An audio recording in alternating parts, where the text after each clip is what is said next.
Hello everyone, welcome back to Chetna suits commerce classes. आज हम indifference curve analysis जो कि हम लास्ट चैप्टर डिस्कस कर रहे थे उसको आगे लेके जाएंगे। Today we will discuss very important properties of indifference curve. तो हम लास्ट चैप्टर कौन सा कर रहे थे? Indifference curve. आई होप आपने पिछले लेक्चर मेरे रिवाइज किए हों और याद हो आपको कि आपने इंडिफरेंस कर्व में क्या स्टडी किया था, तो उसको आगे कंटिन्यू करते हैं। तो इंडिफरेंस कर्व में आज हम क्या डिस्कस करने वाले हैं? सबसे पहले यहाँ पर प्रॉपर्टीज़ ऑफ आईसी। इम्पॉर्टेंटली आज प्रॉपर्टीज़ पे एक क्वेश्चन रहेगा और प्रॉपर्टीज़ इसकी बहुत ज़्यादा इंपॉर्टेंट है। आपको आईसी एनालिसिस लास्ट टाइम भी मैंने इंडिफरेंस कर्व क्या होता है, इंडिफरेंस सेट क्या होता है, ये सब डिस्कस कर लिया था। आज कंटिन्यू करते हैं। तो first property today we will discuss, that is monotonic preferences. Monotonic preferences or slope of IC is downward sloping.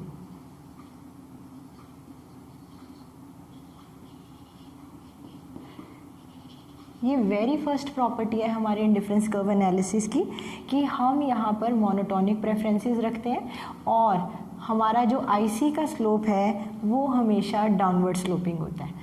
तो ये लास्ट टाइम भी हमने डिस्कस किया था, एक हमने डायग्राम बना के भी देखा था, आप लास्ट लेक्चर में भी इसको देख सकते हैं। तो हमने वहाँ पर जब डायग्राम बनाया था तो हमने एक तो इंडिफरेंस कर्व क्या शो करता है कि आप हर अपने कॉम्बिनेशन के लिए आपके गिवन लेवल ऑफ इनकम में से आप जो भी कंजम्पशन करते हैं, कोई भी दो प्रोडक्ट की जब कंजम्पशन करते हैं, चाहे इधर ए बी लें या सी डी लें, आपको वो हर combination equal level of satisfaction provide करता है। तो यहाँ पर जब हम मोनोटोनिक प्रेफरेंसेस की बात करते हैं तो या डाउनवर्ड स्लोपिंग की बात करते हैं, तो अगर हम पहले डाउनवर्ड स्लोपिंग को कंसीडर करें तो हम क्या कंसीडर करते हैं कि जो आईसी का स्लोप है वो इस तरह से डाउनवर्ड स्लोपिंग होता है। करेक्ट? जैसे कि अगर हम दो कॉम्बिनेशन लें, सपोज यहाँ पर ऑरेंजेस लें और यहाँ पर एप्पल्स ले लें, तो जो आईसी का स्लोप है वो हमेशा डाउनवर्ड स्लोपिंग है। ठीक है, सपोज ऑरेंजेस की यूनिट ले लेते हैं हम, 5 यूनिट्स ले लेते हैं और एप्पल की भी ले लेते हैं 5।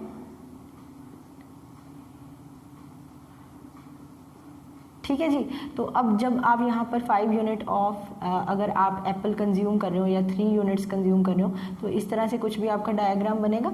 तो इस तरह से ये डायग्राम बन जाएगा आपका।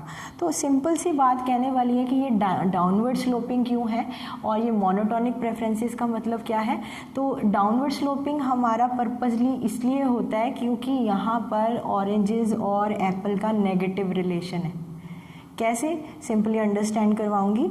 अगर सपोज आपके गिवन इनकम में से आप ऑरेंजेस ज़्यादा कंज्यूम करना स्टार्ट कर दें, तो आपकी कैपेसिटी तो एक लेवल तक की है, तो आप क्या करेंगे, अगर ऑरेंजेस की कंजम्पशन बढ़ा देंगे तो आप एप्पल की कंजम्पशन कहीं ना कहीं कम कर देंगे। Vice versa will happen in the case of apples. If you are consuming more of apples you will reduce consumption of oranges. तो ये दोनों साइमल्टेनियसली, एक बढ़ेगा तो दूसरा घटेगा। So there is a negative relation, one is increasing other is falling. और जब नेगेटिव रिलेशन होता है तो जो डायग्राम्स होते हैं they are downward sloping. Correct? Combination सारे हमें अच्छा इक्वल लेवल ऑफ सेटिस्फैक्शन दे रहे हैं। सपोज कॉम्बिनेशन का टोटल होगा 10, एक बार आप 7 3 कंज्यूम कर रहे हैं, यानी कि 7 of Apple 3 of oranges consume कर रहे हैं, या आप 6 ऑफ एप्पल 4 ऑफ ऑरेंजेस कर रहे हैं, 5 ऑफ एप्पल 5 ऑफ ऑरेंजेस कर रहे हैं, तो आप एक को घटाएंगे तो दूसरे को बढ़ाएंगे। There is negative relation, that is why the first property says IC curve is downward sloping. और ये मोनोटोनिक प्रेफरेंसेस का क्या मतलब है, इसको अंडरस्टैंड करते हैं। मोनोटोनिक का मतलब है कि जो कंज्यूमर माइंड होता है वो हमेशा ऐसा होता है कि उसको जितना मिल जाएगा वो उसको अच्छा लगेगा। फैक्ट है ये, आपको अगर कुछ फ्री का मिलेगा तो वो हमेशा अच्छा लगेगा। तो this is monotonic preferences. We need to say कि अगर हमारी इनकम राइज हो जाए, सपोज आप पहले 5 ऑरेंजेस ले रहे थे और 3 एप्पल्स ले रहे थे, 5 of oranges 3 of Apple, all of sudden आपकी इनकम राइज कर जाती है। तो अब आप क्या करेंगे, आप 6 ऑफ ऑरेंजेस पे जा सकते हैं, ज़्यादा ऑरेंजेस खा सकते हैं अगर आपकी प्रेफरेंसेस में हो, और एप्पल आप उतने के उतने कंज्यूम करते रहेंगे। ऐसा करने से क्या हुआ, यानी कि इनकम राइज हुई, आपकी एक कंजम्पशन भी राइज हो गई। बट लॉजिकली क्या कहते हैं कि चाहे इनकम राइज हो, यानी कि मोनोटोनिक प्रेफरेंसेस सेज कि आप हमेशा आप अपनी कंजम्पशन ही बढ़ा देंगे, करेक्ट, बट कंजम्पशन तो बढ़ाएंगे। अब ये क्या होगा कि इससे क्या होगा, जो आपका लेवल, आपका जो सेटिस्फेक्शन लेवल है वो तो पहले वाले मैच पे भी करेक्ट था। अब इनकम बढ़ने से आप डिज़ायर आपकी ज़रूर बढ़ जाएगी, बट आपको सेटिस्फेक्शन पहले लेवल पे भी मिल रही थी। तो आपको according to your satisfaction level एक पार्ट को रिड्यूस करना पड़ेगा। तो अगर आपकी इनकम बढ़ती है और जो चीज़ आपको ज़्यादा पसंद है, that is oranges, if you are consuming more of oranges, automatically you will reduce consumption of apples, correct. तो यानी कि जब आप एक को बढ़ाएंगे दूसरे को घटाएंगे, सिंपल सा लॉजिक है। तो ये इसी रीज़न की वजह से IC curve is always downward sloping. ये हाइपोथेटिकल एग्जांपल लिए, तो इस तरह से कुछ आईसी आपका बन के आएगा। तो ये डाउनवर्ड स्लोपिंग क्लियर हो गया आपको।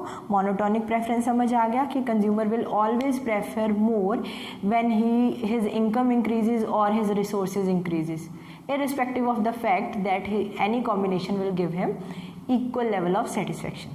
But due to IC's property, if we are consuming more of one commodity, we will reduce the consumption of another commodity. That's it. तो ये फर्स्ट प्रॉपर्टी अच्छे से क्लियर हो गई होगी आपको। सेकंड प्रॉपर्टी भी इसी के साथ की है कि IC curves are convex to the origin। अब आईसी कर्व कन्वेक्स क्यों है? कन्वेक्स, ये शेप हमें मैथमेटिकली पता है, दिस इज कन्वेक्स शेप। ये कन्वेक्स क्यों है बच्चों? ये है reason marginal rate of substitution. Very first chapter से हम मार्जिनल रेट ऑफ सब्सटीट्यूशन को अंडरस्टैंड करते आ रहे हैं, वहाँ पर भी मैंने आपको MRS समझाया था। और मार्जिनल रेट ऑफ सब्सटीट्यूशन क्या कहता है? Change in y upon change in x, या change in consumption of apple due to change in consumption of oranges, और यू से वाइस वर्सा। ठीक है, ऐसा क्यों? मैंने अभी आपको समझाया। अगर आप एक की कंजम्पशन बढ़ाएंगे तो डेफिनेटली आप दूसरे की कंजम्पशन घटा देंगे। You are consuming more of one commodity, you will reduce consumption of another commodity due to same level of satisfaction. तो मैंने आपको बोला कि सपोज कोई भी कॉम्बिनेशन आपको 10 लेवल सेटिस्फेक्शन देता है, तो आप कोई भी अपने अकॉर्डिंगली कॉम्बिनेशन बना सकते हैं, से 7 3 6 4 5 5 या 4 6 वट-एवर। तो ये कोई भी कॉम्बिनेशन आपको इक्वल लेवल ऑफ सेटिस्फेक्शन देते जाएंगे। बट जब आप एक की कंजम्पशन घटा रहे हैं, आप दूसरे की कंजम्पशन डेफिनेटली बढ़ाएंगे, और इसी को मार्जिनल रेट ऑफ सब्सटीट्यूशन भी बोलते हैं। और मार्जिनल रेट ऑफ सब्सटीट्यूशन की वजह से ही जो आईसी कर्व है वो हमेशा डाउनवर्ड स्लोपिंग होता है। आई होप सेकेंड प्रॉपर्टी भी अच्छे से क्लियर होगी। बहुत सिंपल थी ये प्रॉपर्टी भी, IC curve convex to the origin. Third property पे अगर हम चलें तो थर्ड प्रॉपर्टी हमें सिंपली बोलती है higher IC shows higher level of satisfaction.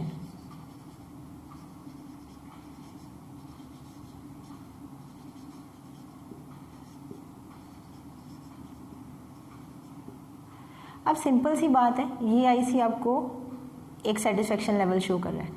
All of sudden आपके रिसोर्सेज बढ़ जाते हैं, आपकी इनकम बढ़ जाती है, आप दोनों की कंजम्पशन ही बढ़ा सकते हैं। ठीक है, तो उससे क्या होगा, आपका आईसी कर्व ही अपवर्ड शिफ्ट हो जाएगा। ये अपवर्ड शिफ्ट हो गया, और ये जो IC1 है ये आपको higher level of satisfaction show करेगा। तो यानी कि higher the ICs higher will be the level of satisfaction. अब ये यहाँ पर क्लियरली अंडरस्टैंड हो रहा है कि higher the IC higher will be the level of satisfaction.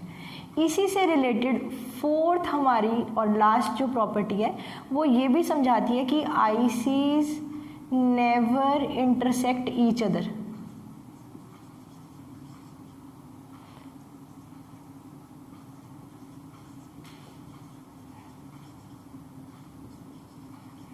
To ICs never intersect each other, ये पॉसिबिलिटी नहीं है। आपको भी मैंने समझाया कि एक आईसी एक लेवल ऑफ सेटिस्फेक्शन देगा, और अगर आपके रिसोर्सेज इंक्रीज होते हैं तो higher IC will show you higher level of satisfaction. But क्या कभी 2 आईसी इंटरसेक्ट कर सकते हैं? नो, कभी नहीं। ये आपको मैं लॉजिकली मैथमेटिकली और समझा के देखती हूँ। सपोज ये हम 2 आईसी ले लेते हैं, ठीक है, तो ये हो गया मेरा IC1 and this is my IC2। ये हो गया मेरा कॉम्बिनेशन A, ये हो गया A और B, और ये हो गया A और C, ठीक है। तो अब यहाँ पर अगर हम अंडरस्टैंड करें कि कॉम्बिनेशन एक दूसरे को इंटरसेक्ट कर सकते हैं, नहीं, ऐसा कभी नहीं हो सकता। यहाँ पर लॉजिकली ये जो कॉम्बिनेशन मुझे शो कर रहे हैं, इस तरह से जो कंजम्पशन शो कर रही है, वो शो कर रही है कि A is equal to B है and A is equal to C है। तो mathematically B is equal to C होगा, बट यहाँ पर B C के बराबर नहीं है। B C के बराबर यहाँ पर बिल्कुल भी पॉसिबिलिटी नहीं है, किसी भी तरह से नहीं है। तो इसलिए 2 आईसी कभी भी एक दूसरे को इंटरसेक्ट नहीं कर सकते। 2 ICs will never intersect each other. तो इसी के साथ आईसी की सारी प्रॉपर्टीज़ क्लियर हो जाती हैं। सबसे पहली प्रॉपर्टी मोनोटोनिक प्रेफरेंस से स्टार्ट की थी हमने। मोनोटोनिक को क्लियर किया, यानी कि डाउनवर्ड स्लोपिंग स्लोप अगर क्लियर हो जाए, वो होता क्यों है? मार्जिनल, सारी इंटर रिलेटेड है, वो सारी मार्जिनल रेट ऑफ सब्सटीट्यूशन की वजह से होती है। और मार्जिनल रेट ऑफ सब्सटीट्यूशन की वजह से ही हमें ये भी पता चलता है कि अगर हमारे रिसोर्सेज बढ़ जाएँ तो higher IC will show higher level of satisfaction, and lastly 2 ICs will never intersect each other. तो इस तरह से ये सारी आईसीज की प्रॉपर्टीज़ क्लियर होंगी आपको। इंडिफरेंस कर्व का एक इम्पॉर्टेंट पार्ट हमने यहाँ पर और क्लियर कर लिया। नेक्स्ट लेक्चर में लास्ट बजट सेट हम इसका और बजट लाइन क्लियर करेंगे। और ये लेक्चर अगर आपको अच्छा लगे तो प्लीज़ लाइक, शेयर और सब्सक्राइब ज़रूर करें। Thanks for watching Chetna suits commerce classes.